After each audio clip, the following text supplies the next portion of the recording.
Bom, vamos voltar, pessoal. Por favor, voltem a seus assentos. Temos um pequeno atraso de 15 minutos, mas vamos tentar recuperar. Bem-vindos de volta. Bom dia a quem talvez se junta a nós nesse horário. E vamos iniciar agora com a apresentação do vencedor do Prêmio de Colaboração Startup e Grande Empresa. Esse prêmio tem o objetivo de premiar um projeto inovador ligado à tecnologia, de alto potencial, impacto e escalabilidade, e desenvolvido ou implementado, acelerado junto a uma grande empresa. O nosso vencedor, aqui o Aurélien, que em breve eu vou apresentar em maiores detalhes, receberá um ano de incubação no Hub de Inovação La Fabrique, um ano de associação à Câmara de Comércio França-Brasil, e 2 licenças para funcionários da empresa dele, para seguir o curso oficial de francês dos Comitês Olímpico e Paraolímpico Brasileiro, oferecido pela Aliança Francesa no Brasil. Obrigado, Nicolas.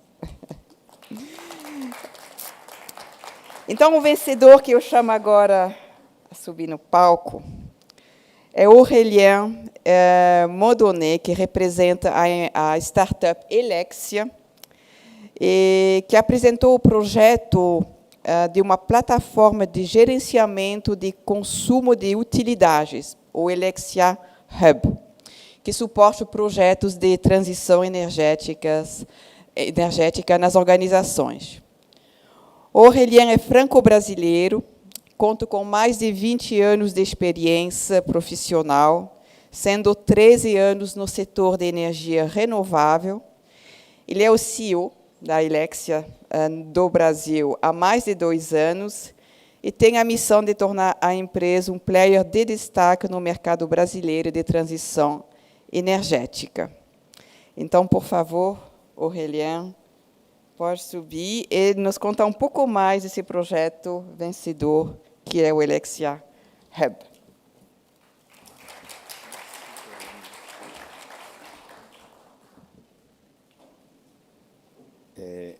Bom dia a todos. É um prazer estar aqui com vocês. Muito obrigada pela French Tech, a Ana Martin. Muito obrigado à Câmara de Comércio França-Brasil, aqui representada pela Corinne, pelo Fred, e a Business France também, representada pela Roberta. Uma honra estar aqui com vocês, apresentar a Elexia, que a gente já falou algumas palavras, né? Uma empresa especializada em transição energética. Mas eu não vou perder muito tempo a apresentar a empresa, não. Vou ir diretamente no assunto que a gente tem que tratar hoje, que é esse novo produto que a gente vai lançar no mercado. Para começar, contextualizando um pouco, né, vocês podem ver aqui no slide vários rostos, várias imagens, né, das mudanças climáticas que afetam o nosso país, o Brasil, né?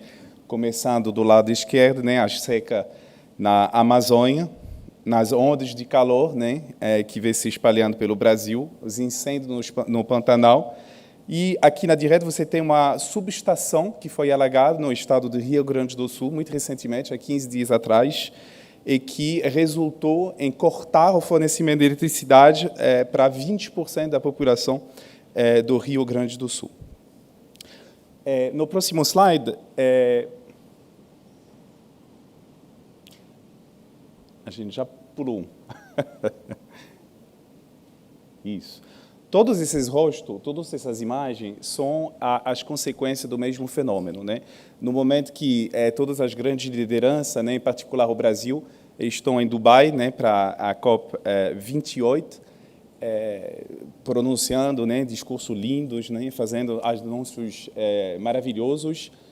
O fato é que hoje, né, na situação atual, a gente está muito longe de atingir o objetivo do Acordo de Paris, que foi firmado em 2015, que era manter o aumento da temperatura a 1,5 graus Celsius até 2100, né?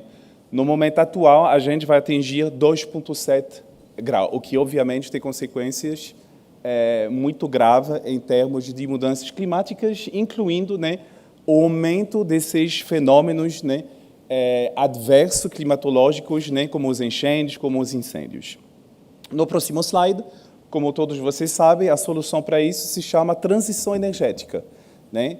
Não vou entrar no detalhe, todo mundo sabe o que é, mas só para você ter noção de que, voltando para outro slide sobre transição energética, a gente precisa, para que a gente possa atingir os acordos de Paris, permanecer em 1,5 grau de aumento de temperatura, introduzir energias renováveis para que elas possam representar 70% do mix energético.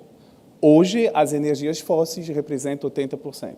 Então, você, na realidade, vai ter, de 2020 para 2050, tem que ter uma verdadeira transformação. Por isso que todos os debates que estão acontecendo nesse momento na COP sobre descarbonização das energias fósseis são muito longe dos objetivos que a gente tem que atingir para poder preservar o nosso planeta, né? E dentro dessa questão da transição energética, queria introduzir para você a questão da eficiência energética, é um tema muito pouco falado, né? Não é apenas necessário introduzir mais energias limpas dentro do mix energético, é necessário reduzir o consumo energético.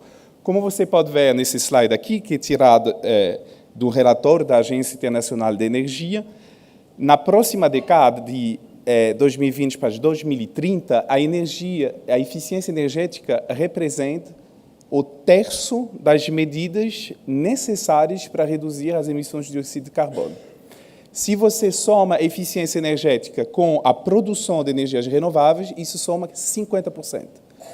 Depois de 2030, você tem outras medidas, como o hidrogênio, o sistema de captura de carbono, e também a questão da eletrificação. Mas se a gente foca realmente nas ações de curto prazo, a eficiência energética ela é uma vertente fundamental da transição energética. No próximo slide, você pode ver que, em particular, para os setores que mais consomem energia, como a indústria e o transporte, a questão da eficiência energética ela é ainda mais relevante, né? E daí que surge o conceito do Helexia Hub, né? Essa plataforma integrada de gestão de energia e de utilidade. Próximo slide. A redução do consumo ela é uma necessidade para reduzir as emissões de gás a efeito de estufa, né? Portanto, esse consumo de energia, de água e gás, na maioria das empresas, ele é invisível, porque as empresas não têm leitura direta desse consumo. Utilizo sempre aquele símbolo, né, da pessoa que é doente, mas não vai fazer um check-up, né, para o médico, né? Como você pode saber que você é doente se você não faz aquele diagnóstico médico, né? Então, o que a gente se oferece a fazer é a mesma coisa, é um diagnóstico energético, né, onde você pode, e a gente vai ver isso no próximo slide, ter uma leitura fina, instantânea de todo o seu consumo, de novo, não apenas de energia, mas de todas as utilidades. Vendo essa niche de mercado, porque não existia uma plataforma integrada, existe no mercado plataforma de monitoramento do consumo de energia, monitoramento do consumo de água, mas não uma plataforma que possa integrar todas essas utilidades. Então, o que a gente fez na Helexia, né, que foi criado como um startup, né? A gente começou em 2021 com apenas 5 funcionários, né? A gente integrou alguns especialistas, né, em gerenciamento de energia para criar dentro da empresa uma startup, né? O que a gente chama de intra-entrepreneur, né? Então, a gente deu para eles um orçamento, né, um plano, um cronograma que foi acertado com eles para desenvolver uma plataforma própria, né? Então, é uma plataforma digital. Você vai diretamente nas instalações do cliente, instalar sensor, né? Por exemplo, ar-condicionado, motor a diesel e todos os equipamentos que consomem energia, né? E isso permite de coletar dados, e esses dados estão sendo enviados numa plataforma que é disponível na nuvem, né? Aqui a gente utiliza o Watix, e permite, né, como você pode ver no sprint screen lá de cima, ter o consumo de energia em tempo real e a intensidade desse consumo ao longo do dia, né? A gente utiliza também hoje o princípio do machine learning, inteligência artificial. Então, para um determinado equipamento, a gente segue a curva do consumo real e a gente compara essa curva de consumo real com o consumo previsto. E isso permite de detectar falhas na utilização dos equipamentos e de enviar para as empresas diretamente alerta sobre essas falhas e técnico para poder retificar as falhas. No próximo slide, a gente vê também uma outra forma de utilização. A gente utiliza o Power BI para poder customizar, né, padronizar, né, a apresentação dos resultados em função do cliente, né? Então, aqui você vê um exemplo da Redditor, né, onde a plataforma faz todo o monitoramento da água, da eletricidade, do gás e do vapor. E aí o cliente, por exemplo, queria ver, né, não apenas a questão do consumo em megawatt-horas, mas também a questão do custo, e a questão do custo em relação ao que ele tinha previsto para aquele período e para aquele equipamento. No próximo slide, infelizmente, a grande empresa francesa que nos deu o voto de confiança, que é a Obramax, não podia estar presente aqui. Na realidade, o Michael Rance e o Thibaut Frenot, que são o CEO e o diretor das operações da empresa, estão abrindo uma quarta loja da Obramax em Piracicaba. Ele já tem 3 lojas no Brasil, agora 4 com a loja de Piracicaba, 2 em São Paulo, 1 no Rio. E eles queriam um sistema justamente para evitar um gasto de energia muito importante, especificamente na loja do Rio, que se encontra no bairro de Benfica, porque a loja foi aberta durante o verão e o consumo ligado aos ar-condicionado dentro da loja era muito além do que tinha sido previsto no orçamento inicial, né? Então, lendo um pouco o depoimento aqui do nosso parceiro Jefferson, que é coordenador de manutenção, com a automação e controle da Alexa, conseguimos fazer a gestão dos nossos recursos de forma clara e simples. Ter a possibilidade de controlar as nossas principais cargas automaticamente, eliminando o risco de falhas humanas e com planejamento no que diz respeito aos horários de acionamento e desligamento, nos proporciona um consumo otimizado. Então, aqui, a palavra-chave da redução do consumo é ganho operacional e ganho financeiro. E a gente sempre pitch essa plataforma do Helexia Hub, não apenas no sentido, né, da proteção do meio ambiente, obviamente é importante, por isso que eu comecei esse pitch com a questão da transição energética, mas porque isso é uma redução operacional e financeira muito importante para as empresas. De forma geral, o consumo, de novo, não apenas de energia, de todas as utilidades, e o segundo pós-despesas das empresas após a folha de pagamento. E a experiência mostra que, com essas ferramentas, você consegue reduzir de 10% a 30% do consumo anual.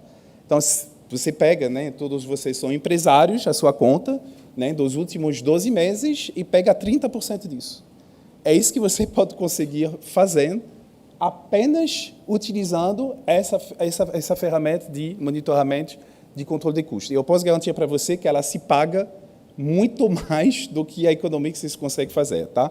E óbvio que isso é só o início, né? O monitoramento, a análise de dados, ela permite tomar outras ações, por exemplo, de retrofit industrial, quando você vê um equipamento, né, que não funciona, aí você já vai engatilhar numa segunda etapa, que vai ser a substituição desse equipamento por um equipamento que tem um consumo mais eficiente. Mas, de novo, né, relembra da questão do médico, né? Antes de saber que você tem um equipamento deficiente, você precisa identificar as falhas. E essa ferramenta permite exatamente isso. No próximo slide, então, a Obramax foi a nossa primeira referência. Só para você saber, a Obramax tem um plano de expansão muito agressivo aqui no Brasil, né? Eles planejam abrir mais 40 lojas nos próximos 3 anos, né? Um investimento de mais de 3,5 bilhões de reais. Então, mais um exemplo de sucesso de empresa francesa aqui no Brasil. E a Obramax pertence ao mesmo grupo que a Leroy Merlin e a Decathlon. Essa primeira referência técnica com a Obramax, ela foi essencial para ter o nosso segundo cliente, que é a Redditor. Não sei se vocês conhecem a Redditor, imagino que sim, né? Porque é a primeira rede hospitalar do Brasil. e eles também não tinham nenhuma solução de monitoramento do consumo. Você pode imaginar assim, uma empresa desse porte, com tantos hospitais espalhados pelo Brasil, deve ter, de alguma forma, né, uma ferramenta de controle do consumo de energia. Não tinha. Então, a gente instalou em 65 hospitais da Rede D'Or, espalhados pelo Brasil, né, um sistema de monitoramento de água, gás, energia elétrica, óleo diesel e nível de tanque. Né? Aí você vê que esse completamente padronizado, completamente customizado, desculpa, para os nossos clientes. Né? Então, ele escolhe, por exemplo, verificar o nível de caixa de água, a status da energia por área crítica, o status do gerador, o nível de tanque de diesel, para que nunca falta, né, energia. Obviamente, né, um hospital não pode faltar energia. Né? Então, ele tem todo um sistema de alerta para ter certeza que nenhuma das utilidades, especificamente, ou a energia elétrica, vai faltar dentro dos hospitais. Por fim, queria só apresentar os nossos 3 primeiros clientes, esse é o próximo slide. Então, o Bramax, de novo, foi a nossa primeira referência, absolutamente essencial para poder, né, apresentar uma primeira referência técnica nos nossos pitches comerciais. Depois vem a Rede D'Or no setor hospitalar, e agora a gente está trabalhando com a Infineum no setor da indústria petroquímica, né, que é uma joint venture entre a Shell e a Exxon, que faz produção de lubrificantes. Né? Então, de novo, né, o setor de energia, só para concluir, não é necessariamente o setor que a gente pensa quando a gente pensa em startup e utilização de dados, mas, na realidade, a gente também, no setor da energia, utiliza cada vez mais os dados, cada vez mais a digitalização, para poder, justamente, trazer soluções energéticas para os nossos clientes. Então, é isso do meu lado. De novo, agradeço pela audiência de vocês. Obrigado.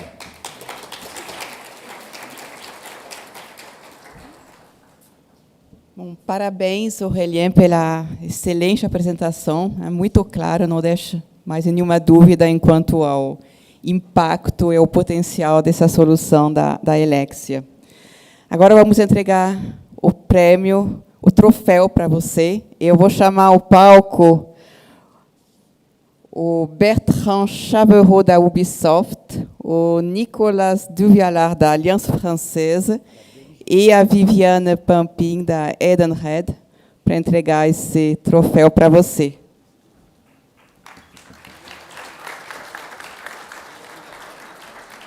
Sim, são 2 troféus, um para o Aurélien e o outro para o Bramax, mas a gente entregará mais tarde.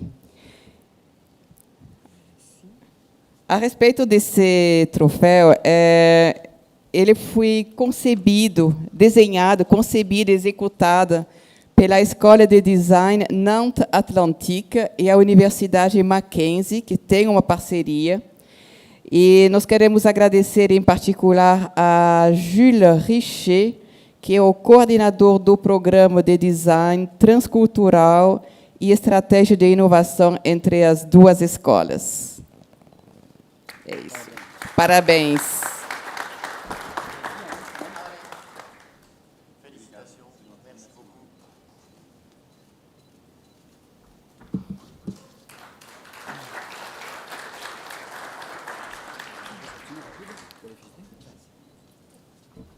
Então, eu queria agradecer em nome da Ubisoft, e quando eu vejo empresas como a empresa do Aurélien, que nós estamos fazendo videogame enquanto o planeta está queimando, me dá um pouco de vergonha. Então vai, Aurélien, levanta mais dinheiro, precisamos de vocês. Mas a única coisa é que o nosso jogo que lançamos amanhã, o Avatar, é um jogo do filme Avatar, então também tem uma mensagem para preservar a natureza e atuar todos juntos para o futuro de nossos filhos e netos. Parabéns mais uma vez. Genial. E outras palavras, a Aliança Francesa está muito feliz de acompanhar esses sucessos. Só o ano que vem vamos ter os Jogos Olímpicos em Paris e a rede de alianças francesas está desenvolvendo e vai lançar um novo produto que é um curso 100% autônomo sobre o celular, sobre o computador, ligado com o Comitê Olímpico Brasileiro, e depois vamos continuar com outros eventos. Parabéns para vocês.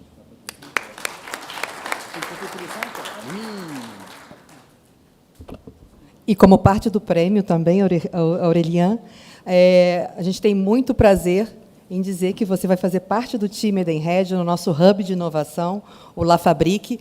Vai ficar um mês com a gente, podendo aproveitar de todas as mentorias, consultorias que a gente tem para oferecer dentro do ambiente de inovação da Edenred. Então, parabéns mais uma vez.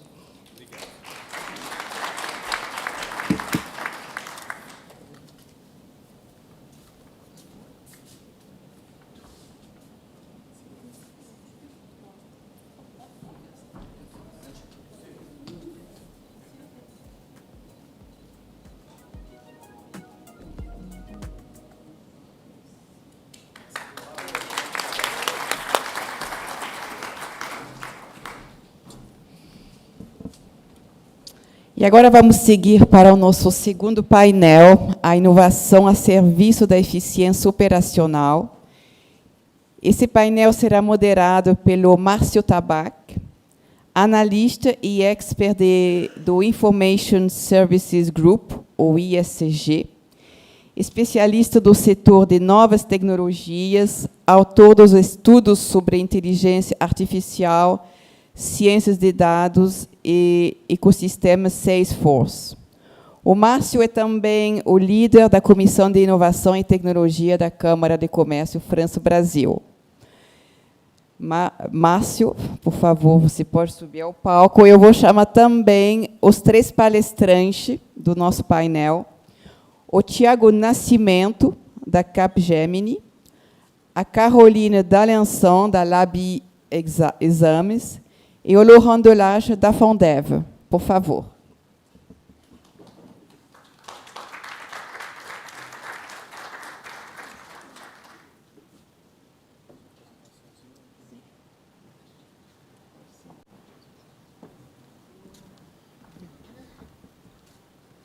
A palavra é sua, Márcio. Obrigado, Corrine. Eu queria falar só algumas palavrinhas. A Corrine já me apresentou sobre o nosso trabalho na Comissão de Inovação e Tecnologia da Câmara, que vem crescendo a cada dia, né, com novos integrantes. E o nosso objetivo é fomentar o debate desse tema que é tão controverso e tão envolvente, que é a tecnologia, que nós mesmos que trabalhamos com isso temos alguns momentos de FOMO, como disse o Robert Duke, né, uma sensação de estar perdendo passo com a quantidade de inovações, de evoluções que acontece e um certo medo de ficar para trás.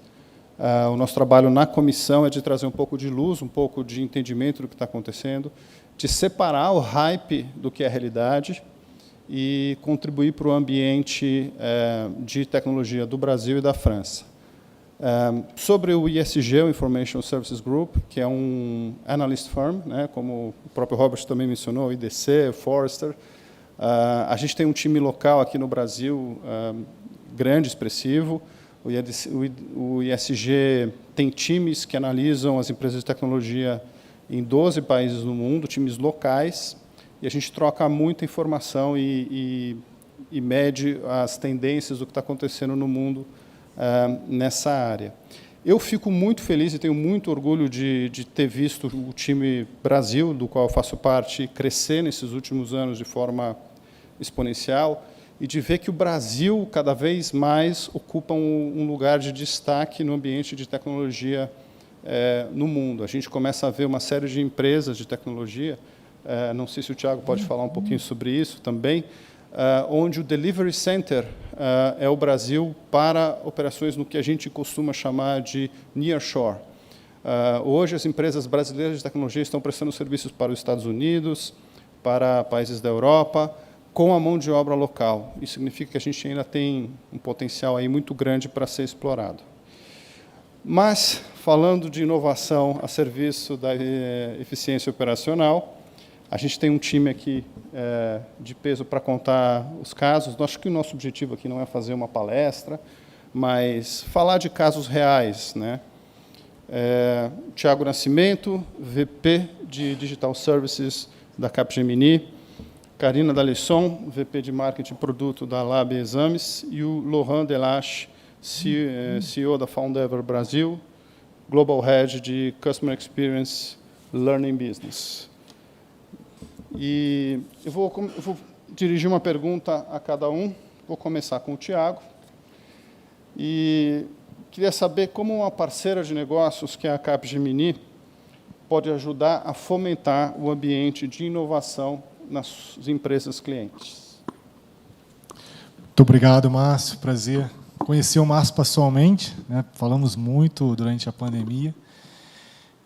Obrigado pelo convite, estou muito feliz por estar aqui hoje. Como o Márcio colocou, sou Tiago Nascimento, vice-presidente de Digital Services da Capgemini, ou para os franceses Capgemini, para os ingleses ou americanos Capgemini, mas, por favor, não nos chame de KPMG, tá bom? Bom, nosso papel como empresa de consultoria que tem um foco muito grande em suportar a transformação de negócios e tecnologia dentro dos nossos clientes, nós temos uma vertente muito forte e também em inovação. Então, nós temos nosso Applied Innovation Exchange, que são nossos centros de inovação presentes em mais de 20 países. Nós temos um aqui em São Paulo, recém-inaugurado, ali na JK. Então, é um ambiente onde nós fomentamos inovação por setores verticais, seguros, bancos, varejo, automotivo, e fomentamos também inovação por tecnologias por si só, com nossos parceiros hyperscalers, Salesforce, Google, AWS, Microsoft, ServiceNow e outros. Então, 2 casos de inovação que nós fizemos ao longo dos últimos anos são bem relevantes e são públicos, né? Um caso foi onde nós ajudamos a Tommy Hilfiger Brasil, durante a pandemia. Eles tinham o objetivo de fazer aquela famosa conferência de vendas.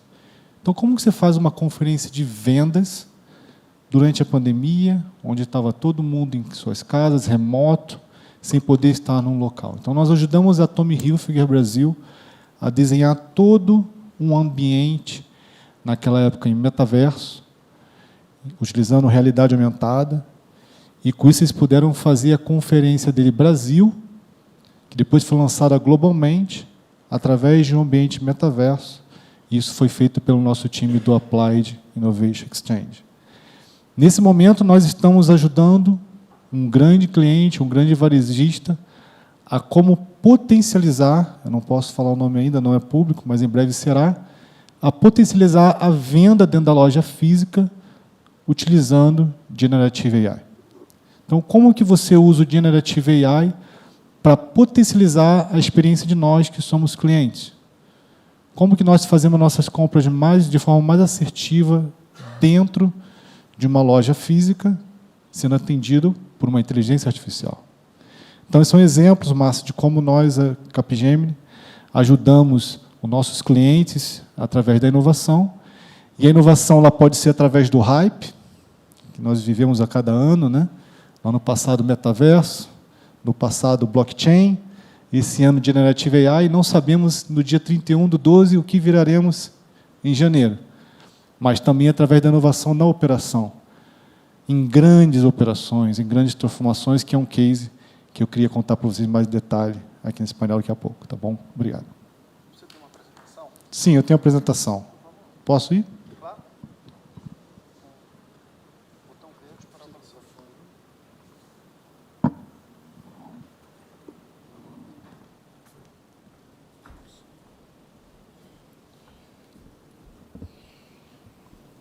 Bom, então já me apresentei. É bom que eu já cortei boa parte da apresentação. Não quero encher vocês de slides. Acho que a ideia aqui é apresentar um case prático de como nós ajudamos uma grande empresa de utilities, com inteligência artificial, mobilidade, cloud, a transformar a força de campo que, no final, está atendendo a cada um de nós, que somos os seus clientes. Bom, bem rapidinho, Capgemini, para quem não conhece, não vou me estender, uma líder global, presente em mais de 50 países, 360 mil profissionais. Um dos portfólios prioritários é Data e AI, área de negócio a qual sou responsável aqui no Brasil, junto com experiência do cliente. Nosso objetivo é ser o principal parceiro de transformação de negócios e tecnologia para os nossos clientes. Atendemos hoje mais de 85% das empresas, das 200 maiores empresas da Forbes, 10 anos consecutivos entre as 10 empresas mais éticas do mundo. Nós nos orgulhamos disso. Ética no relacionamento com o cliente, ética no atendimento aos profissionais, ética com o mercado. 11 metas de sustentabilidade que estamos trabalhando junto com a ONU. Ajudamos mais de 1,9 milhões de pessoas em inclusão digital desde 2018. É uma agenda muito forte na Capgemini, a inclusão, a diversidade. Me orgulho de ser patrocinador do Comitê de Pessoas com Deficiência aqui no Brasil.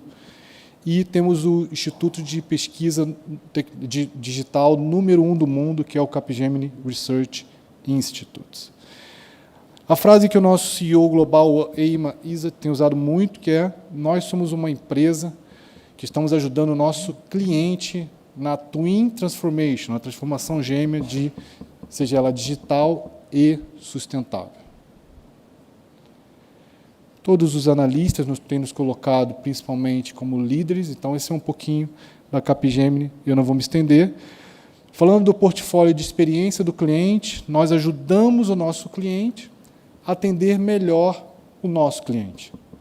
Seja ele B2B, seja ele B2C, ou seja ele um empregado. Porque existem indústrias onde a quantidade de clientes é bem pequena, mas a experiência do empregado é super relevante para a entrega de um serviço de valor na ponta. Então, nós ajudamos em todas essas estratégias de experiência do cliente até a entrega, e um projeto de experiência do cliente ele não tem fim. Você segue otimizando essa experiência até você atingir seus indicadores, sejam de aumentar suas vendas, reduzir custo operacional, reduzir o client journey e por aí vai. E Data &AI, que é o tema que eu vou me aprofundar mais hoje, que é a segunda torre a qual sou responsável no Brasil, onde nós ajudamos nossos clientes desde o estabelecimento de uma fundação tecnológica para processar os dados, até a implementação de um novo modelo de negócio baseado e direcionado por dados. Okay. E aqui eu vou trazer um case onde nós estamos ajudando uma grande empresa de utilities do setor elétrico no Brasil a inovar na força de atendimento no campo, com mobilidade, conectividade e inteligência artificial. Acho que todos vocês já passaram pela experiência de ligar para um call center, né, de uma empresa fornecedora de energia elétrica, pode ser também fornecedora de água, ou pode ser também telecom, ou, por que não, gás. E solicitar um serviço. No caso de energia elétrica, solicitar um serviço de ligar o seu medidor, ou para os cariocas o relógio, né? Ligar o medidor, desligar o medidor, mudar o endereço, fazer uma aferição da tensão. E eu tenho certeza que muitos de vocês já passaram por a experiência também de pedir para ser atendido no turno da manhã e o técnico chegar à tarde, ou chegar à noite, agendar no dia 6, ele chegar no dia 7, ou ele simplesmente não chegar. Tudo isso acontece porque o serviço de Workforce Management é um serviço complexo. Nós entramos em contato com a central de atendimento, mas até o técnico chegar na nossa residência, existe todo um processo que nós chamamos de inteligência de despacho e força de campo. E nós estamos ajudando o Grupo Neoenergia, aqui no Brasil, pertencente à gigante Iberdrola espanhola, a implementar um projeto de transformação com duração de 3 anos em 4 regiões brasileiras, para melhorar essa experiência e essa operação. Um projeto longo, 3 anos, não quero me atentar a todas essas caixinhas, palavras, mas é um projeto que não tem como ser feito no modo tradicional que nós chamamos de cascata, que é primeiro em termos de requerimento de negócio, depois eu construo, depois eu implemento e lanço. Se eu fizer isso, eu vou entregar em 3 anos o valor na ponta para o meu cliente. Então, é um projeto que está rodando no famoso cascagem. É um projeto em cascata, com interações em ágil. Por que interações em ágil? Porque nós sabemos, mais do que ninguém, que hoje os requerimentos de negócio mudam a todo tempo. Nosso movimento é dinâmico. Tecnologias surgem. Daqui a 3 anos, outras tecnologias surgirão que nós poderemos lançar mão e trazer valor para o nosso cliente. Então, é um projeto que roda usando a Capgemini Agile Framework, que permite implementação em modo ágil. E aqui reflete um pouquinho de como funciona e as complexidades desse tipo de operação. Então, nós somos clientes, estamos ali na ponta, do lado esquerdo, nós ligamos para a central de atendimento e isso abre um chamado no famoso CRM, no Sistema de Gestão de Clientes. Uma vez que esse chamado é aberto, ele emite uma ordem de serviço para o back-office de atendimento técnico ou de emergência, porque a sua ligação pode ser uma assistência técnica, simplesmente, ou pode ser uma emergência. Olha, estou com uma emergência na minha casa, a tensão está muito alta, está queimando todos os meus aparelhos elétricos na minha casa. A partir do momento que isso acontece, pode haver uma ligação para você para confirmar do que se trata o serviço, e essa ordem de serviço serve para a equipe de campo, que é o técnico que vai receber isso no mobile dele, o antigo PDA, e vai entrar numa viatura e vai até a sua casa. Todo esse processo, originalmente, ele acontece de forma suportada por sistema, mas toda a inteligência ela é manual. Alguém recebe as ordens de serviço, alguém decide para qual técnico vai, alguém decide qual rota que esse técnico vai fazer. Todos vocês vieram para cá de carro de manhã e sabem a dificuldade que é andar na cidade de São Paulo. Apesar da cidade de São Paulo ter 50 km por hora como velocidade máxima, a média é de 8 km por hora. Então, você precisa pensar muito bem na rota que esse técnico vai correr. Por quê? Porque, senão, chega no final do dia, ele tinha uma programação de 14 ordens de serviço, ele vai fechar 10. E as 4 que vão sobrar podem ser as suas. E aí você tem aquela frustração com o cliente de marquei para ser atendido à tarde ou de manhã e o técnico não veio. Então, a nossa solução aqui é uma solução de despacho automático de tarefas à força de campo, que, por mais simples em uma frase possa parecer, é muito complexo porque envolve um modelo de machine learning. Então, como é que funciona? Existe todo um modelo de priorização de tarefas. Uma tarefa de emergência é prioritária a uma tarefa de assistência técnica. Existem leis a serem cumpridas. Em São Paulo, você tem uma quantidade de slots específicos, você tem que agendar manhã, tarde, noite, por turno, e você tem que respeitar, senão quem está te regulando pode te multar. Tem as regras da ANEEL, todas as medidas da ANEEL, da Agência Nacional de Energia Elétrica, que nós temos que cumprir. Todas essas regras são processadas em um engine de machine learning e, no final, ele envia para o campo toda a programação priorizada, otimizada e com as rotas de atendimento dos técnicos otimizadas também. É uma solução baseada em cloud, machine learning, obviamente, mobilidade e, obviamente, inteligência artificial, que traz 4 torres importantes de ganho para o nosso cliente. Primeiro é o despacho automático de tarefas, então você aumenta muito a produtividade do atendimento. Então você vai estar otimizando rota e vai estar otimizando toda a programação de atendimento do seu campo. Você garante o atendimento. Uma vez que você garante o atendimento, você passa para a segunda torre, você melhora a experiência do cliente. Eu passo a ter cliente reclamando menos, ligando menos para a minha central de atendimento, para a minha ouvidoria, abrindo reclamação, abrindo menos reclamação para a agência que está me controlando. E uma equipe mais produtiva, no final, vai entregar o melhor serviço na ponta para o meu cliente. E o terceiro ponto, que tem a pegada da sustentabilidade, eu reduzo a quilometragem média que eu estou correndo no meu campo. Então, eu consumo menos energia, seja ela combustível fóssil ou elétrica, eu estarei consumindo menos energia e menos tempo. Então, obviamente, eu passo a ter uma melhor gestão do meu contrato de terceirizados também.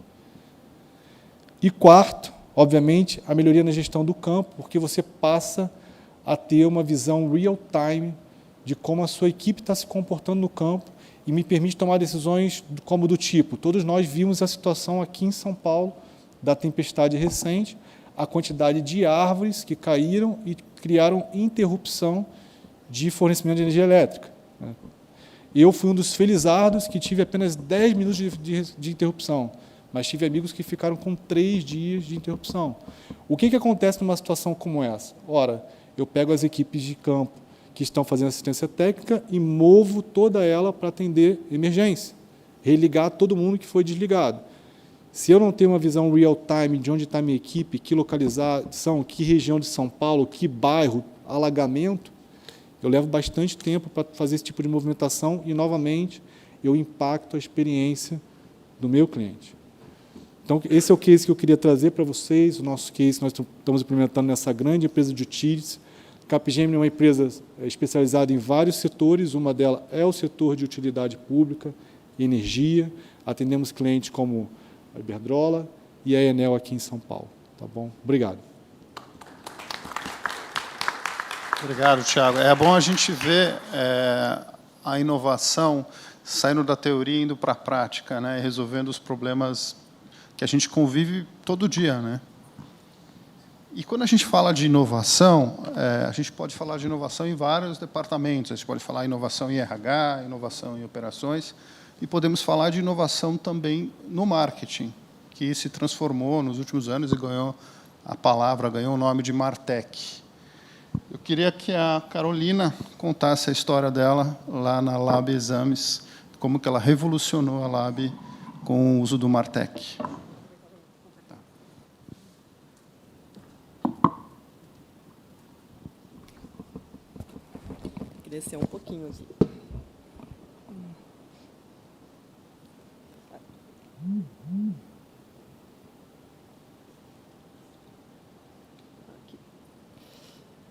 Vamos lá. Acho que eu vou contar um case um pouquinho mais empreendedor aqui, diferente um pouco do case de Capgemini, de uma empresa super grande, né? Primeiro, até queria agradecer, que é um prazer estar aqui.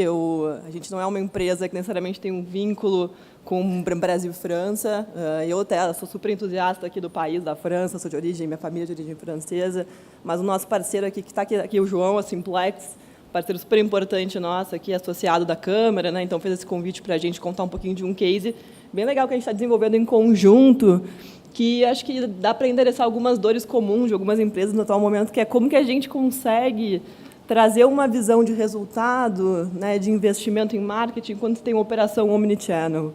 Tenho certeza que o Thiago deve ter cases parecidos com esse, né? Acho que hoje aqui no Brasil a gente sabe a penetração que tem um WhatsApp, né, esse tipo de meio hoje para suportar uma jornada de venda, e é muito difícil, né, da gente conseguir medir o resultado de investimento em marketing, ter uma visão de performance quando você tem uma jornada muito multicanal, né? Então, contando aqui um pouquinho do Labi, né, acho que alguns highlights. A gente criou o Labi há 6 anos atrás, tá? Então, com o objetivo de oferecer exames por um preço muito acessível. Aqui no Brasil, até acho que eu queria aproveitar que a audiência francesa, tem algum lugar na França que você vai fazer exame, você tem sanduíche de presunto parma, manobrista na porta, café expresso, esse tipo de coisa? Deixa eu ver. Não? Não?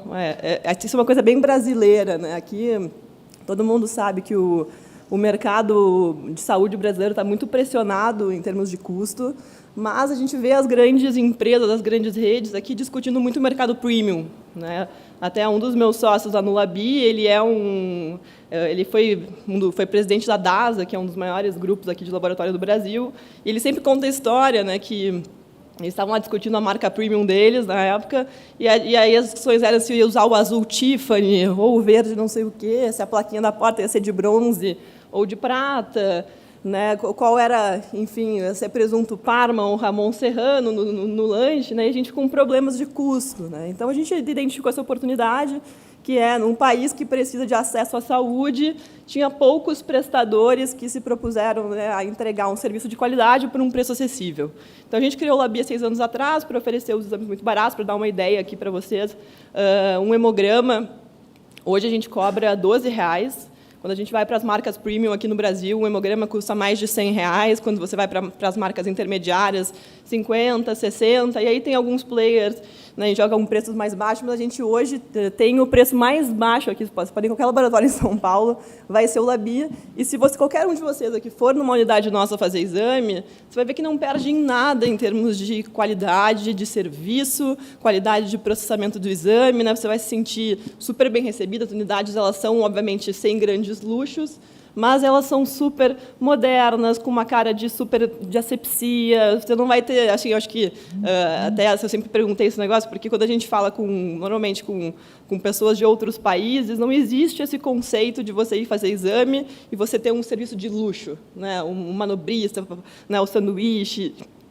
É muito mais focado no processamento do exame. E isso a gente faz muito bem. Então, a gente, né, acho que o painel aqui é um pouquinho sobre eficiência operacional, vou chegar ali um pouco no tema do marketing, mas isso é uma coisa que sempre teve no nosso DNA, né? Como que eu faço, então, para entrar num mercado que hoje tem poucos prestadores entregando qualidade por preço acessível e conseguir fazer isso de uma forma eficiente e ainda assim ganhar dinheiro, né, e trazer resultado para os nossos investidores, né?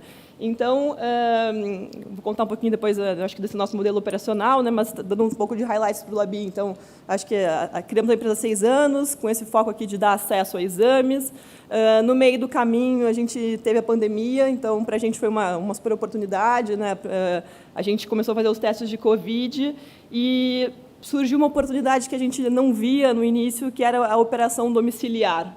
Né? Então, a gente deixou de só ter as nossas unidades físicas, hoje a gente tem 36 unidades em São Paulo e Rio de Janeiro, e começamos a ir até a casa dos clientes. Né? Então, aqui tem um case que é legal, né? Assim, a gente nunca tinha, pré-pandemia, gerenciado escassez, né? Então, a gente montou unidades que no início estavam mais vazias do que cheias. Né? Quando veio o Covid, a gente foi o primeiro laboratório aqui em São Paulo a ter aqueles testes de anticorpos IgG e IgM, não sei se vocês lembram, mas logo que surgiu, né, isso, o pessoal estava achando que era tipo a vacina, assim, foi um desespero para conseguir, porque de alguma forma tinha uma expectativa de saber se eu já estava imune àquilo. Né? A gente não sabia na época se eu pegasse uma vez ou se eu tivesse imunidade, eu talvez não pegasse de novo. Né? E aí a gente foi, então, o primeiro laboratório, né, a vender esses exames. Nós fomos também o primeiro laboratório no Brasil a vender exames online, então a gente estava preparado naquele momento para vender à distância, no momento que as pessoas estavam em casa. E eu lembro que a gente colocou para vender esse exame, acho que foi uma segunda-feira à tarde, e a gente nunca tinha tido a preocupação de vender demais. Né? Vender demais nunca tinha sido uma realidade para a gente. Vender exame não é que nem vender hambúrguer, né? Ninguém quer fazer um hemograma se não precisa. Né? Então, eu lembro que a gente colocou a venda, fomos olhar no outro dia de manhã só. E aí, no outro dia de manhã, a gente tinha vendido o que a gente tinha capacidade para entregar, né? Que a gente estava acostumado a entregar a domicílio para quase um mês. Né? Então, a gente tinha um problema gigante, né? Que era como que eu faço para, primeiro, conseguir... E aí, um problema na época, né? A gente, como startup começando, a gente vendia online, a gente foi o primeiro laboratório a vender online, mas a gente não agendava aquele atendimento domiciliar online. Né? Você tinha que depois ligar para a nossa central, falar com alguém, né? Agendar na sua casa e tal. E a gente não tinha, então, central para atender, né? Equipe para atender. Então, a gente teve que, naquele momento muito rápido, né? Ir atrás de soluções de tecnologia para conseguir... Então, eu lembro que naquele dia, a gente virou a madrugada, né?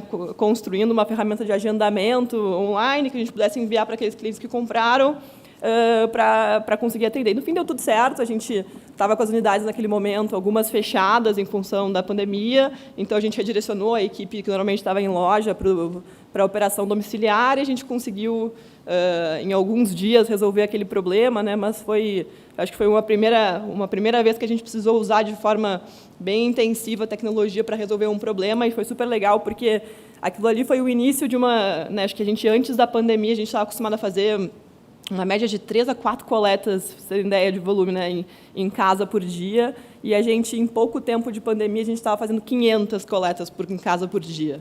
Né? E isso aí só foi possível porque a gente muito rápido conseguiu responder, né, e conseguiu implementar essas ferramentas para que hoje o cliente tivesse uma jornada 100% digital. Né? Então, acho que isso é uma coisa que a gente se orgulha bastante, de ter sido a primeira empresa aqui no Brasil a vender um hemograma online, né, e depois conseguir entregar uma jornada full digital. Então, acho que esse a gente é uma empresa que tem um mix, né, de tradicional com uma pegada de startup, porque a gente atua no mercado muito tradicional, a gente tem o touchpoint físico, eu preciso coletar o exame, eu preciso ir na casa da pessoa, mas a gente sempre teve esse approach um pouco mais digital. Né?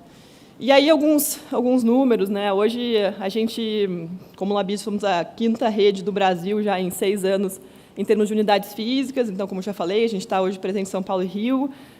A gente já fez, aí, depois, no domiciliar, que virou essa grande outra porta de entrega de serviço, mais de 300 mil atendimentos nas casas das pessoas. E uma coisa que a gente se orgulha muito é de fazer isso com um nível de qualidade muito bom percebido pelo cliente. Né? Então, a gente sempre teve um NPS super alto durante todo esse tempo, muito próximo de 90. A gente, há alguns anos, vem sido selecionado pelo prêmio do Reclame Aqui como uma das melhores empresas em termos de qualidade de atendimento de medicina diagnóstica no Brasil. Né? Porque a gente sempre fala, né, acho que é muito importante, né, que cobrar barato não é desculpa para atender mal o cliente. Né? Então, acho que a gente sempre tentou casar bem essas duas coisas. Né?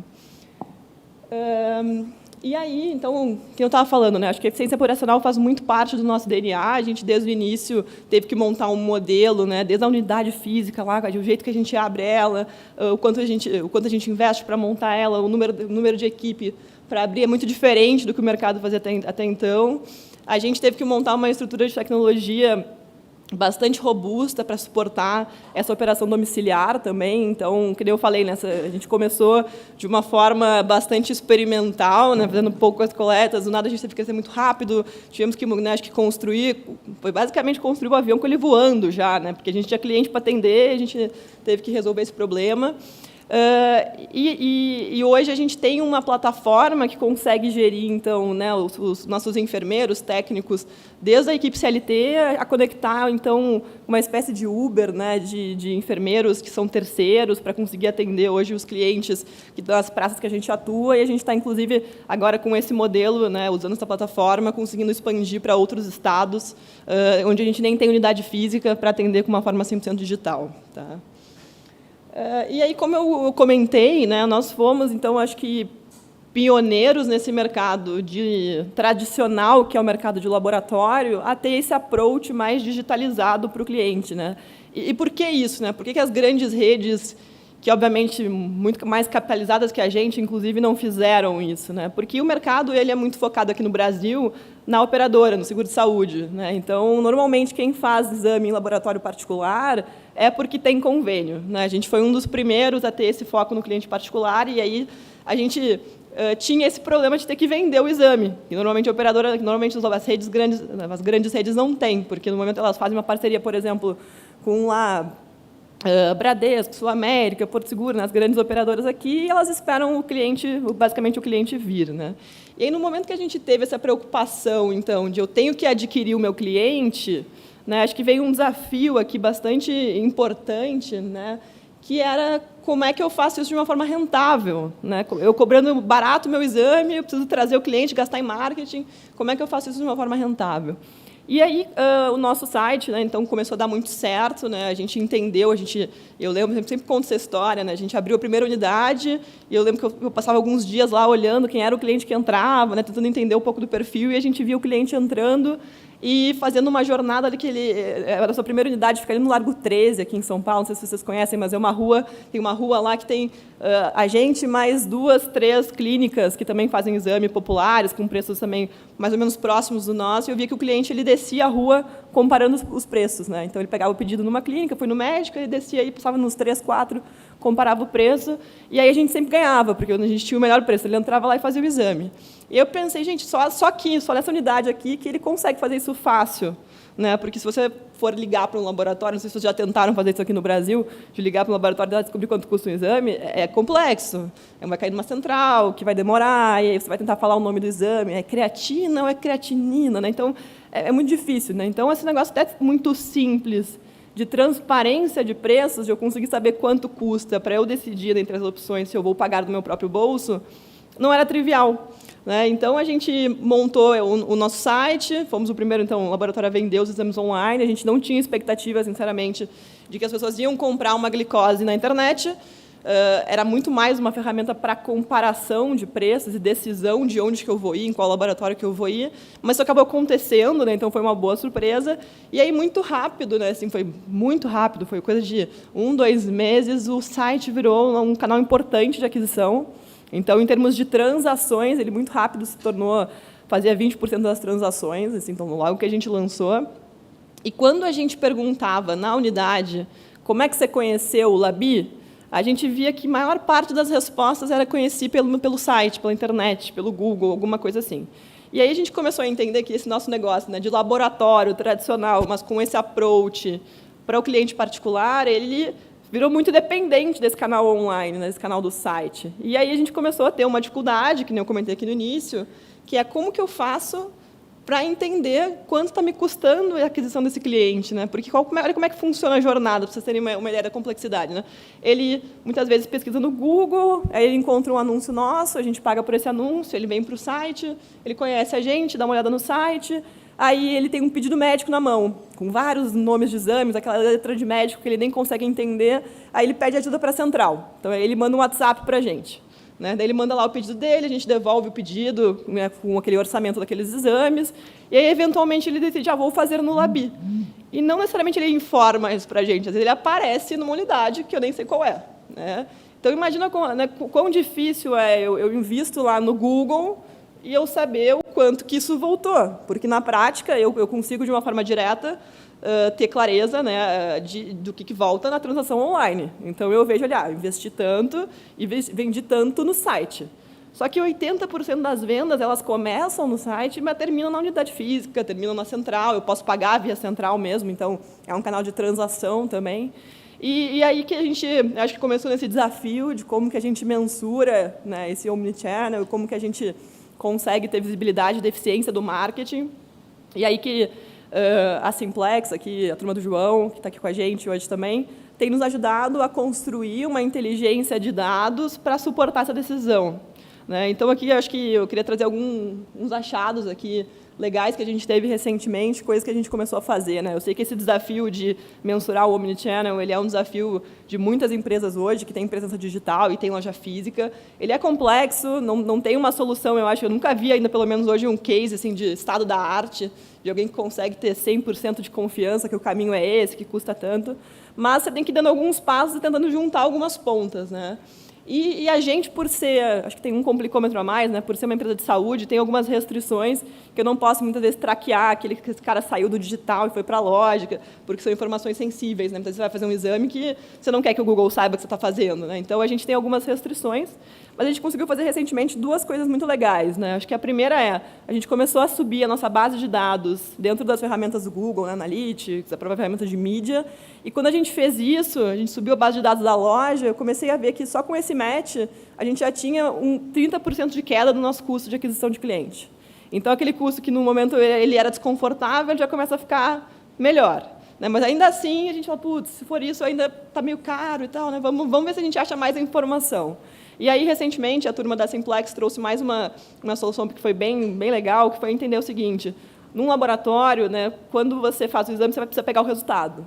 E hoje, a grande maior parte das pessoas, mesmo que vão na loja, elas pegam online, né? Acho que é muito comum. Quase ninguém hoje vai, né, a não ser que seja um exame de imagem e tal, mas vai pegar um resultado na loja, né? E aí a gente começou, vamos fazer o seguinte, vamos ver se a gente consegue pegar, então, aquela pessoa que está vindo por mídia e ver se ela passa pela minha área de resultado depois, né? Então, a gente começou a juntar as informações de quem vinha pelo site, sumia, ou ia para o WhatsApp, ia para a loja, não sei o que acontece, mas, em algum momento depois, a pessoa volta para a minha área logada de resultado.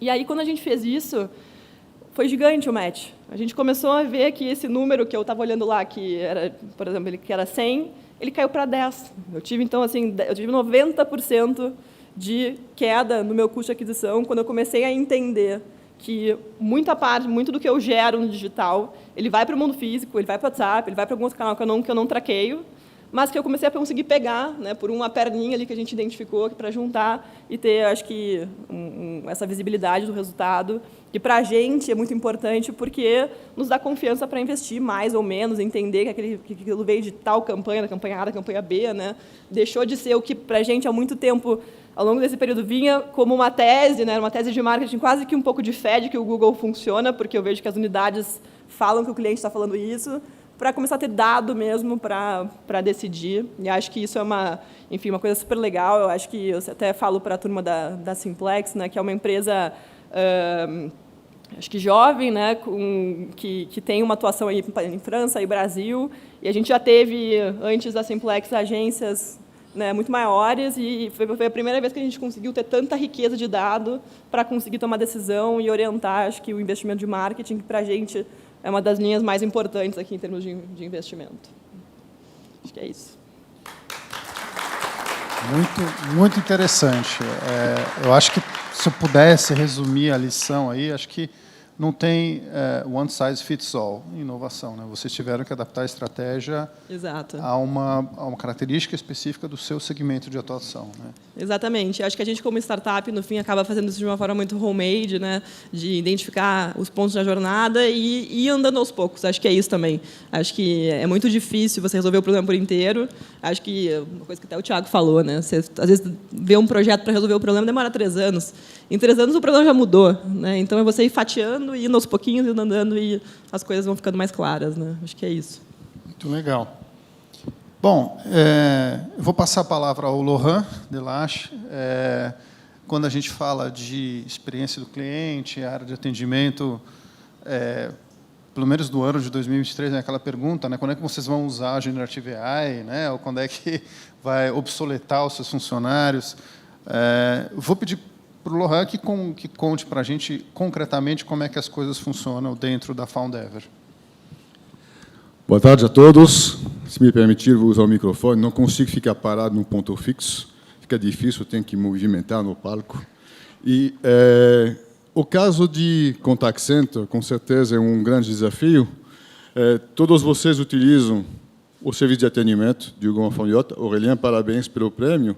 Você fez referência ao Bramax, à Leroy Merlin, Decathlon. Nós somos, na Foundever, também parte do ecossistema da família Mullier, né? Nós fazemos parte do mesmo grupo, como as referências que você fez, mas a gente não aparece, né? Nós prestamos serviço para as empresas que nos contratam e, portanto, nossa marca não está na frente, mas quando você provavelmente utiliza um computador da Dell, da HP, por exemplo, se tem algum inconveniente, você liga para uma assistência técnica, a central de atendimento vai ser alguém da Foundever que vai te receber. Se você veio aqui, viajou da França, veio com a Air France KLM, se você teve alguma interação com a Air France KLM, fez uma interação, precisa de ajuda, provavelmente um colaborador da Foundever que te atendeu. Se você se hospedou com o Hotel Accor, Grupo Accor, ou se você usou Airbnb, também, se você precisou de alguma assistência, só alguns exemplos, você também foi atendido por um colaborador da Foundever. Então, aqui, aproveito esse palco aqui para também convidar vocês a descobrir, visitar o nosso site aqui, na Barra Funda. O mercado de contact center ele tem 3 pilares. Um pilar de televendas, são as centrais que incomodam e te ligam para te vender alguma coisa. Tem um pilar que é de cobrança, você deixou de pagar, te ligam, você, o João, a Maria, a Fernanda, não conhece essa pessoa, mas, enfim, tenta procurar alguém para tentar cobrar e também faz campanhas de ligações. Mas tem um pilar que o pilar que eu atuo, que é a Foundever, que é o receptivo. Então, a gente não liga para as pessoas, recebemos ligações, interações por e-mail, chat, WhatsApp, telefone, para resolver um problema. E nós somos um setor no Brasil que contrata e emprega, em maioria, jovens de primeiro emprego, das periferias brasileiras, e tem uma dimensão muito social, que é muito interessante conhecer, por isso que eu reforço aqui o convite de visitar um site e ver como que é nos bastidores a gestão de um capital humano tão diversificado para resolver tantos problemas diferentes de tecnologia, de consumo ou de qualquer segmento, porque todos nós usamos esse serviço. No Brasil, empregamos 500 mil pessoas nesse segmento apenas. Então, realmente, uma porta de entrada ao mercado de trabalho, do qual me orgulho muito. Então, obviamente, a tecnologia faz parte do dia a dia, né? Nós temos um desafio operacional, por isso que estou aqui nesse palco, nesse momento, com esse painel número 2. Se puder ligar o medidor de tempo, para que eu possa saber se eu estou pisando ou não na bola da Corina, aqui para puxar a orelha. Então, a gente tem, obviamente, um pé na França, mas, obviamente, no Brasil também. É um grupo que nasceu em 94 com franceses e com a aquisição de empresa americana, Saitel e Sykes. Tivemos, então, recentemente a mudança de nome para Foundever. Nós somos globais, né? No Brasil, eu tenho o prazer de ser responsável da operação. No Brasil, estamos aqui há mais de 20 anos, a gente atende todas as marcas de primeira linha, de grande porte, e, obviamente, que isso gera um grande desafio, uma responsabilidade social, e também tem um projeto que eu gosto muito de destacar. Eu contrato muitos refugiados, imigrantes venezuelanos, já sabemos da situação que tem lá, e fazemos atendimento em português, e espanhol, inglês, francês e japonês. Poucas pessoas sabem que no Brasil é possível também exportar serviços, não só atender o consumidor brasileiro em português do Brasil, mas também tem recursos no Brasil que fazem atendimento a consumidores no México, no Japão ou na Europa. Meus desafios são os desafios da maioria das empresas mas, obviamente, pela magnitude e a quantidade de pessoas que eu contrato, hoje no Brasil somos quase 5.000 colaboradores, e todos os dias tem que padronizar, educar, capacitar, reter, motivar essas pessoas para trabalharem de um jeito certo, definido por um script que o contratante determinou. A gente precisa, que você falou, né, de riscos de tecnologia. Se você fazer uma adoção equivocada de uma plataforma, de um produto, de um serviço tecnológico, você acaba tendo um problema no seu atendimento maior do que você esperaria. Então, o desafio que você fez sobre quando que os atendentes vão possivelmente ser substituídos por máquinas, eu espero que nunca. Né? Pessoalmente, eu tenho a responsabilidade de contratar jovens para se tornarem cidadãos, e eu preciso manter essa dimensão para mim, e quero acreditar que, embora haja máquinas cada vez mais inteligentes, sempre haverá um ser humano, em algum momento, que vai fazer parte dessa equação. Então, meu propósito aqui é conversar sobre o empoderamento do colaborador através do uso da máquina e não no lugar da pessoa. Né? Então, a gente quer trazer para vocês uma reflexão sobre como que uma central de atendimento tem que lidar com tantas pessoas e, ao mesmo tempo, a gente falava de workforce management, de você poder ter as pessoas certas na hora certa, e sabemos que no dia a dia de uma central de atendimento não é linear. Tem momentos que tem mais chamadas, tem momentos que tem menos chamadas, tem momento de campanhas, tem momento de Black Friday, tem momento de Dia das Mães, tem momento de férias, tem feriados. Então, você tem uma variedade de elementos que precisam ser contemplados para que o dimensionamento das pessoas na hora certa, com conhecimento adequado, possa acontecer. Né? Então, vocês imaginam a diversidade de papéis que existe. Eu costumo falar que o central de atendimento é uma grande orquestra. Né? Eu me sinto como chefe de orquestra tocando essa música. Preciso de instrumento, de músico, de uma sala, de um palco, uma partitura, uma harmonia. São vários elementos que devem acontecer. E então a gente trouxe para essa conversa um elemento de Learning Bot. Nós carecemos de educação qualificante nos jovens das periferias brasileiras. Esse pessoal que vem trabalhar na central de atendimento, entre as quais Fundeva, precisa ser treinado e capacitado. Então, ele não entra pronto. Ele entra com potencial de ser um colaborador que vai ser lapidado, né, motivado. E, para poder fazer o treinamento inicial, obviamente, a gente vai fazer um ambiente tradicional de capacitação.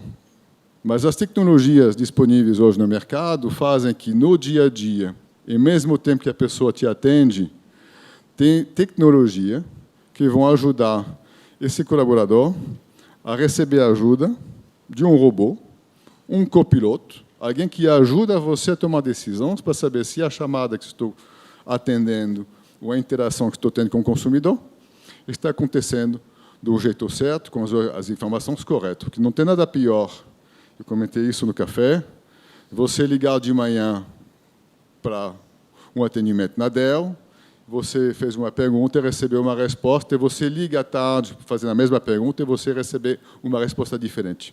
Isso é um desvio terrível de produção numa central de atendimento. Então, essa padronização tem que ser sempre monitorada, e para poder garantir que isso acontece, tem cada vez mais máquinas inteligentes que fazem essa monitoria, esse controle e essa ajuda on the flow, ao momento que a interação com o consumidor está acontecendo. Então, a gente começa com tecnologia de educação do colaborador à medida que ele vai entrando na central de atendimento, se capacitar sobre um produto. No momento que ele vai trabalhar, fazemos quiz, avaliações. A dificuldade de atender empresas como a Air France, o Accor, o HP, que cada vez mais produtos estão chegando, os ciclos de inovação são mais curtos e as atualizações de processo de atendimento são cada vez mais complexos. A única forma de manter uma operação funcionando é trazer a informação no local que a pessoa trabalha. Eu não posso tirar os atendentes para fazer uma reciclagem de 2 dias sobre um produto, um processo, porque eu me torno uma operação obviamente, impactado pela ausência do atendente. Eu preciso que ele esteja na frente do atendimento e não em sala de aula o tempo todo. Então, a gente está trazendo micropílulas de informações, validação de atualizações de processo e informação sobre produtos, on the flow. A gente acaba trazendo, aí os seus amigos da Ubisoft vão gostar, mas a gente gosta de gamification, né? Obviamente que o público é jovem, 50% dos atendentes das centrais de atendimento têm menos de 25 anos. São jovens que têm novas modalidades, novas formas de aprendizado. Eles não aprendem como eu aprendi não vou dizer quanto tempo atrás. Mas, obviamente, se você não mudar essa modalidade de engajamento com esse público jovem, ele não vai gostar de uma apresentação PowerPoint para falar do produto ABC. Isso é impossível você motivar esse recurso. Esse jovem, a gente tem alguns jovens em casa, sabemos como funciona, né? Então, você precisa trazer novas ferramentas de engajamento, com jogos, com a parte divertida, a parte fun. Então, esse robô também traz, de forma divertida, desafios, pontuações, prêmios, que podem ser depois monetizados com produtos da marca que ele apoia e resolve. E, obviamente, não para, né? É uma operação que gera uma atualização permanente da força de trabalho através da tecnologia. Então, esse aprendizado ele acontece o tempo todo. A vantagem da tecnologia é que ela não para, né? O atendente trabalha 6 horas e 20 minutos por dia, né? Então, é uma condição específica das regras do trabalho do Brasil, mas tem uma comunicação o tempo todo permanente com a máquina. Eu consigo, com a tecnologia, trazer um treinamento personalizado. Dentro da mesma operação de atendimento de um mesmo produto, eu tenho os quartis de pessoas que têm mais habilidade ou menos habilidade, e eu não posso ter um treinamento padronizado para todos. Eu preciso de alguém que tenha mais dificuldade para objeção e argumentar contra a objeção, fazer um treinamento e ajudar a ser mais efetiva numa objeção, pessoas que têm mais dificuldade para lidar com empatia ou para lidar com outro tipo de dificuldade ou desafios. Então, a gente tem que conseguir conhecer com os dados cada indivíduo. À medida que eu vou trabalhando e coleto dados sobre quanto tempo demora a chamada, se houve satisfação do consumidor no final, com as pesquisas de satisfação, todas as informações que eu vou coletando sobre o andamento da chamada ou da interação são dados que eu posso usar para refinar e adaptar o tipo de treinamento que eu vou proporcionar através da máquina para essa pessoa. Esse conforto é gigantesco, porque eu consigo trazer cada vez mais uma customização do treinamento do colaborador na linha de produção para o que ele realmente precisa. Então, a gente tem, obviamente, alguns exemplos. Para mim, uma forma de medir o meu contrato com o meu contratante é saber se tem NPS, né? O NPS costuma ser um dos indicadores chaves para medir se o Fondever vai ser remunerado corretamente ou não, se haverá penalidade ou não no meu contrato, em função do produto que eu entrego para o meu contratante, né? Obviamente que a chave para mim, o jogo é conseguir ter uma alta satisfação do consumidor final, vocês, uma alta resolutividade, significa que você vai ser atendido e o seu problema será resolvido na primeira tentativa, porque se você liga de novo e não conseguir resolver, para mim é um custo, eu sou pago para resolver, não sou pago para te atender 5 vezes. Quanto mais resolutividade eu conseguir, e, se possível, no menor tempo possível. O AHT, né, Average Handle Time, é um elemento crítico no mundo de contact centers, porque se eu posso fazer o melhor trabalho possível, no menor tempo possível, eu consigo atender mais gente com a minha capacidade de produção. Fácil de entender, por isso que estou aqui conversando sobre eficiência operacional, né? Então, a gente busca, com a tecnologia, e a gente percebe aqui alguns exemplos, sem entrar muito nos detalhes, né, de que, ao trazer a capacidade de ter robôs que ajudam o atendente a ter mais informações de uma forma customizada, consegue reduzir o tempo médio de atendimento, né? E eu consigo, com isso, então, fazer mais com menos, que é uma equação fundamental no mercado de atendimento. Nossos robôs têm identificações, a gente acaba criando um agente virtual com nome, sobrenome, uma história, a gente personaliza em função da empresa que a gente atende. Tem alguns exemplos aqui. A Adele é um exemplo, né, da robô que ajuda os atendentes da operação dele. Tem um Merlin, vocês vão imaginar para quem ele serve. A Laia é do PayPal e a Cata é uma outra empresa que a gente atende, por exemplo. Vocês visitando aqui no seu site na Barra Funda, vocês vão ter a oportunidade de conhecer mais perto esse tipo de novos colaboradores. Eles têm identificação visual, eles têm uma personificação, né, para ajudar e conectar emocionalmente junto ao atendente. E, obviamente, abrindo, né, o debate para o futuro, a gente está frente a uma equação, até onde eu vou cada vez mais trazer tecnologia para poder automatizar o que eu posso automatizar, o que eu vou deixar na mão de um ser humano. Eu preciso de ser humano, porque, para mim, é fundamental ter uma relação emocional com o consumidor. E eu não quero perder essa dimensão só porque as máquinas podem fazer, não significa que a gente deve colocar uma máquina para isso. Então, tem uma equação, vocês são parte do que vai direcionar o que vai acontecer com a central de atendimento. Eu vejo os jovens cada vez mais envolvidos com... Eu não quero falar com meus pais, o almoço está pronto e manda para o WhatsApp, mas eu prefiro conversar com o consumidor. Então, a gente tem hoje um mix a ser encontrado, um equilíbrio a ser definido entre até que ponto a tecnologia estará a serviço do atendimento do consumidor hoje e amanhã, e até que ponto eu consigo manter um ser humano na frente de vocês. Mas, para conversar na visita, se vocês me fizerem o prazer e o privilégio de me visitar aqui na Barra Funda. Obrigado pelo momento de hoje de manhã.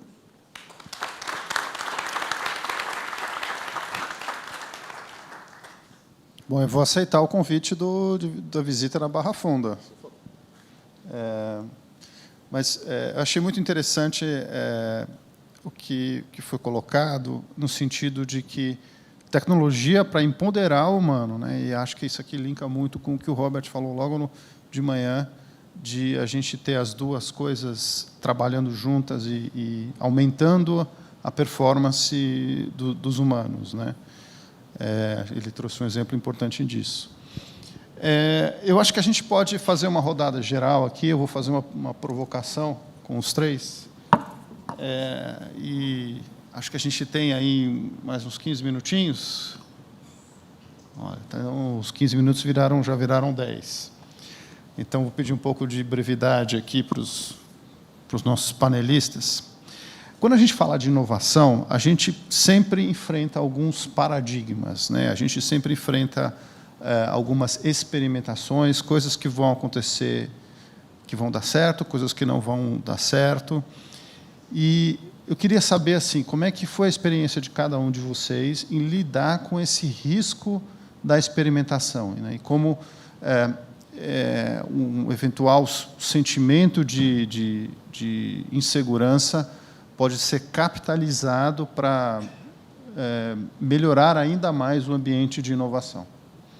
Então, vamos pela ordem, e primeiro pelas damas.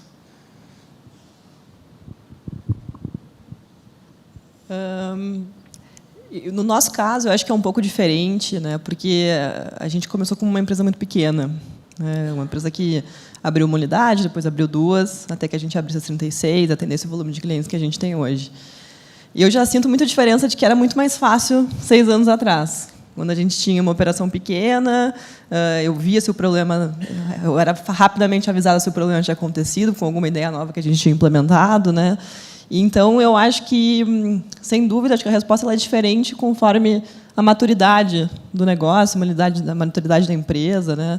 Mas o que a gente faz hoje no nosso dia a dia ali é entender, quando eu vou, né, propor uma inovação, uma ideia nova, eu posso ser mais arrojado, onde eu não tenho um risco muito grande de parar minha operação, né? Por exemplo, a gente trabalha com saúde, né? Então, tem algumas áreas que não dá para você fazer isso de uma forma ágil, né? Você tem que cuidar, testar, implementar com muito cuidado, né? Então, por exemplo, a gente tem uma área ali muito sensível, que é a área que mexe em entrega de resultado, né? Então, tudo que eu quando eu vou, né, propor alguma coisa diferente para isso, ali eu tenho que ter muito cuidado, né? Mas, ao mesmo tempo, eu tenho que cuidar para que essas áreas mais técnicas não barrem a inovação nas outras áreas, né? Então, o que a gente costuma fazer lá, hoje, no nosso dia a dia, inclusive ter equipes, né, que trabalham juntas, mas que dar liberdade para as equipes, por exemplo, de tecnologia, de design, de produto, de propor, né, de uma forma livre, e conectá-las mais na frente com a equipe técnica, né, que vai em algum momento falar, não, espera aí, isso aqui tem muito risco, né?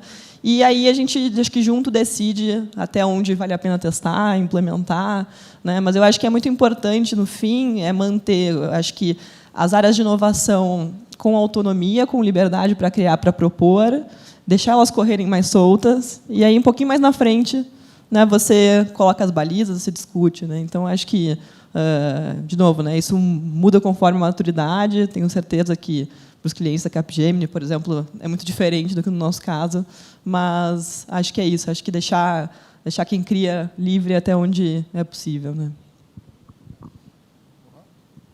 Eu acho que errar faz parte do processo, né? Porque a gente tem aprendizado o tempo todo sobre mudanças, novas tecnologias, novas ferramentas que são convidadas a serem incorporadas no ecossistema da orquestra que eu gerencio.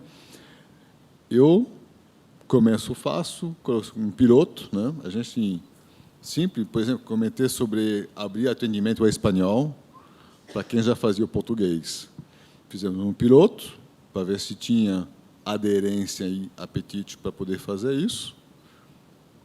Mesmo tipo de resultado de NPS, satisfação, contratação, perfil, deu tudo certo, ampliamos e generalizamos e passamos de 5 pessoas a 700 pessoas numa velocidade para escalar. Então, primeiro pequeno, testa para não impactar muito o consumidor se não estiver ainda redondo, aprende rápido, fail fast, adjust fast, corrige e depois amplia. A ideia de um piloto para depois escalar, né? Tiago. Bom, pontos importantíssimos já foram colocados, então não vou ser repetitivo, então concordo com o Lohan que é importante a experimentação, porque a experimentação te leva ao conhecimento, ela reduz o seu medo sobre aquela inovação e você passa a conhecer e entender a amplitude do que pode te ajudar. Alguém falou de manhã também sobre a inovação estar atrelada a um caso de negócio, né? Não lembro quem foi, e concordo também, porque a partir do momento que você tem um problema, um desafio para resolver, você vai saber como aplicar aquela inovação e como potencializar. Mas, ao mesmo tempo, a evolução tecnológica cria novos modelos de negócio. Foi assim com o 5G. Hoje nós temos a era da uberização com o Uber, iFood, graças ao avanço da mobilidade do 5G. E a inteligência artificial também vai nos trazer isso. Perdão, 4G. O 5G vai nos trazer isso também, novos modelos, e a inteligência artificial também. Mas é muito importante nós entendermos o momento de maturidade de cada tecnologia como habilitadora da inovação. Então, não temos dúvida que o AI, o GenAI, como o Robert colocou de manhã, todo o complexo do AI, vai nos trazer avanço no atendimento, na engenharia de software, no marketing, já está trazendo no marketing, mas existem discussões que, da mesma forma como nós discutimos o Uber versus táxi, né, onde o táxi é uma concessão, e como é que entra o Uber nisso, as prefeituras, nós teremos com o AI, por exemplo, discussões muito mais complexas, do ponto de vista de ética, do ponto de vista legal, do ponto de vista de dados, né? Então, existe um tempo de maturação. Então, é importante nós entendermos esse tempo de maturação exatamente para nós não avançarmos com essa tecnologia para fazer uma inovação num case de negócio e sermos mal-sucedidos. Ou, eventualmente, até expor a marca. Então, você hoje ir com GenAI para a experiência do cliente muito forte, sem monitoramento, como o Lohan colocou, você pode ter uma questão ali de alucinação e te colocar em uma situação de exposição da sua marca. Nós vimos isso lá com a AI da Microsoft, né? Então, assim, é muito importante o testar. Minha visão é que é muito importante testar para você conhecer. A partir do momento que você conhece, você tira o medo e você sabe como aplica. É muito importante o caso de negócio onde você vai aplicar, não aplicar e inovar por inovar, só dizer porque, não, eu tenho GenAI na minha empresa, mas qual o valor que isso trouxe? Mas é muito importante também entender o pace, o ritmo que você coloca nisso, para você não trazer uma exposição para os seus clientes, uma exposição para a sua operação, uma exposição para a sua marca. Bom. Complementando só, acho que uma coisa que a gente vive muito no dia a dia, que é porque a gente, como startup, muitas vezes é provocado. Agora, e aí, vocês vão fazer o quê com isso? Né? E não necessariamente a gente vai fazer alguma coisa, porque talvez o meu problema mais importante hoje, que necessite de inovação, não seja primeiramente resolvido por AI. Né?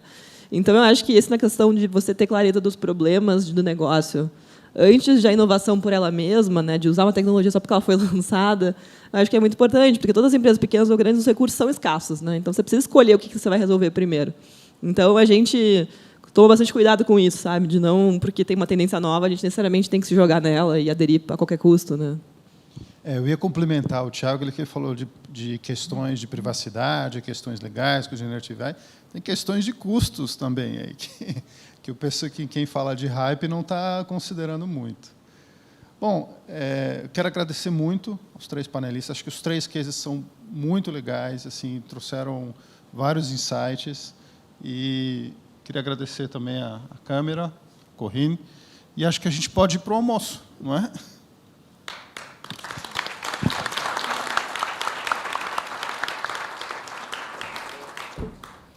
Obrigado, Márcio. Obrigada a nossos palestrantes dos 2 painéis.